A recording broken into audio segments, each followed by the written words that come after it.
Assalamualaikum warahmatullahi wabarakatuh. Selamat datang di podcast saya, podcast Nugas, ngomongin tugas.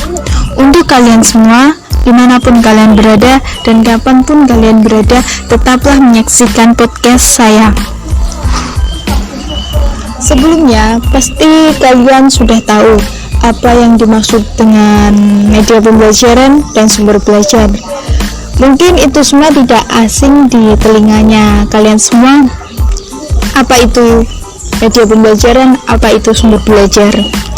Di sini saya mengutip pengertian media pembelajaran dari Nana Sujana dan Ahmad Rifai, yang mana menurut Nana Sujana dan Ahmad Rifai, media pembelajaran adalah alat bantu untuk mempermudah penyampaian materi pembelajaran kepada siswa.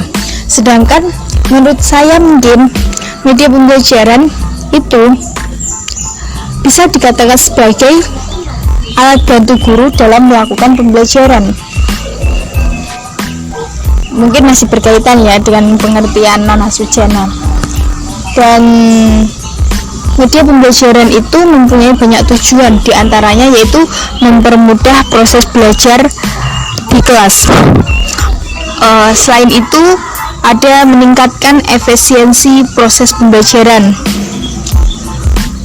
menjaga relevansi antara materi pembelajaran dan tujuan pembelajaran, membantu konsentrasi pembelajaran dalam proses pembelajaran.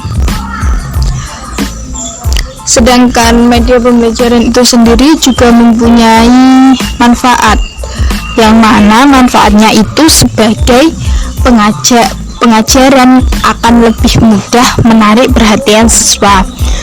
Jadi guru menggunakan media pembelajaran itu supaya apa? Supaya siswa lebih berkonsentrasi, lebih menarik, lebih memperhatikan. Seperti kita mengasih media pembelajaran berupa video. Dengan kita mengasih video, mungkin siswa akan lebih memperhatikan apa yang disampaikan di video tersebut daripada apa yang disampaikan guru. Selanjutnya, manfaat media pembelajaran itu sendiri juga ada sebagai bahan pengajaran akan lebih jelas maknanya, sehingga dapat lebih dipahami oleh siswa. Kalau kita mempunyai bahan pengajaran atau materi, kita sampaikan dengan media pembelajaran, mungkin siswa akan lebih jelas menangkap materi tersebut dan lebih paham. Selanjutnya ada sebagai metode pengajar akan lebih bervariasi. Kadang siswa itu sering bosan dengan apa yang telah disampaikan gurunya. Dengan adanya media pembelajaran akan lebih bervariasi, sehingga siswa tidak merasa kebosanan. Selanjutnya ada siswa lebih banyak melakukan kegiatan belajar. Dengan media pembelajaran di sini, siswa akan lebih aktif dalam proses pembelajaran. Selain tujuan dan manfaatnya, tujuan pembelajaran juga mempunyai kriteria. Sebelum kita memilih media pembelajaran, kita perlu kriteria. Bagaimana ciri-ciri kita untuk memilih pembelajaran tersebut? Menurut saya, kriteria yang untuk memilih media pembelajaran di sini yaitu ada ketepatan dengan tujuan pembelajaran. Kalau kita mencari media pembelajaran, kita harus tahu apa tujuan pembelajaran tersebut. Apakah kita menggunakan media pembelajaran tersebut itu ketepatan dengan tujuan belajar kita, ada kecocokan tidak dengan media pembelajaran itu dengan materi yang akan disampaikan. Di sini juga ada keterampilan guru dalam menggunakannya. Jadi sebelum kita memilih kriteria media pembelajaran, kita sebagai guru juga harus tahu, harus terampil bagaimana sih kita akan menggunakan media pembelajaran tersebut. Kita harus tahu bagaimana caranya mengelola media pembelajaran tersebut. Jangan kita tidak asal-asalan memilih media pembelajaran.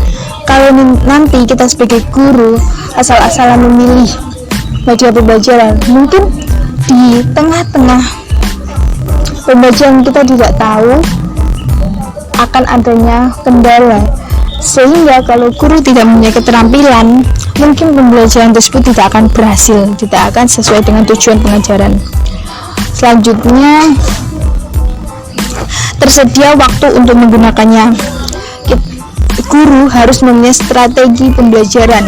Kita harus bisa memanage waktu untuk menggunakan media pembelajaran tersebut. Jadi, guru juga harus tahu batasan waktu untuk menggunakan media pembelajarannya. Tidak satu hari kita harus menggunakan media pembelajaran, kita harus mempunyai variasi-variasi tersebut.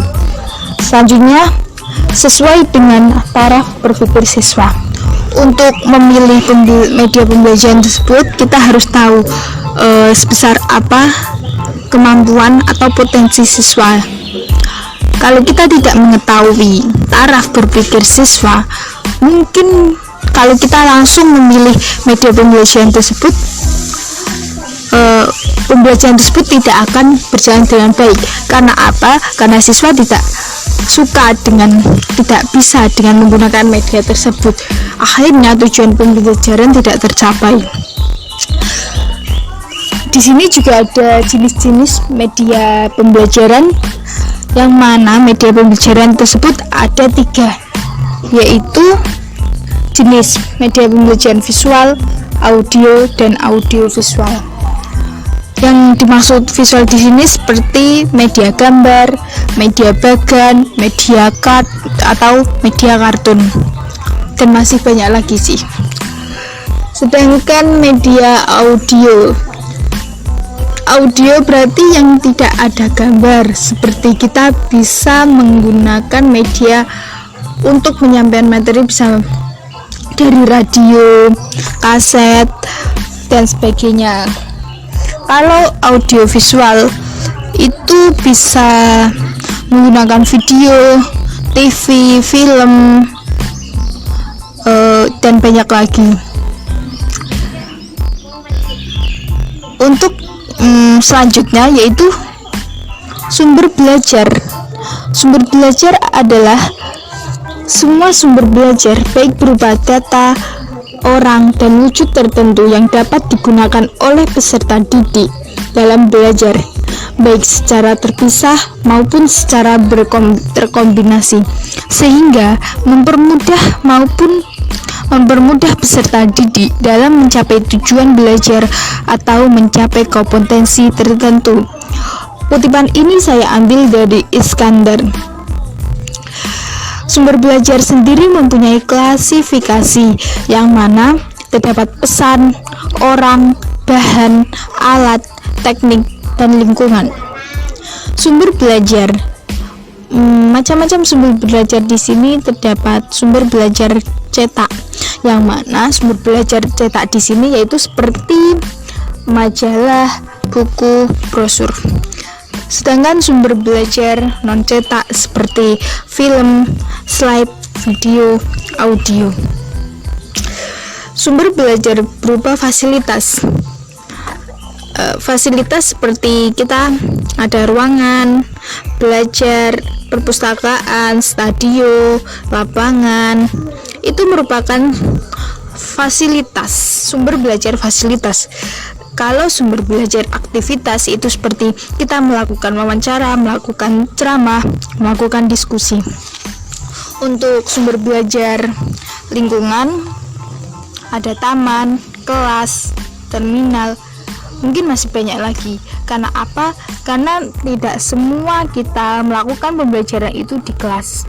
Kita masih punya banyak sumber belajar lingkungan. Sumber belajar sendiri juga mempunyai fungsi, yang mana fungsi sumber belajar yaitu meningkatkan produktivitas pembelajaran. Jadi dengan adanya sumber belajar kita bisa meningkatkan produktivitas pembelajaran. Selanjutnya, memberikan kemungkinan pembelajaran yang sifatnya lebih individual, memberikan dasar yang lebih ilmiah terhadap pembelajaran, lebih memantapkan pembelajaran, dan yang terakhir, menyajikan pembelajaran yang lebih luas. Dengan adanya sumber belajar, mungkin penyajian pembelajaran akan lebih luas, dan karena kita tidak ada batasan. Mungkin itu saja podcast dari saya, kurang lebihnya saya mohon maaf. Assalamualaikum warahmatullahi wabarakatuh.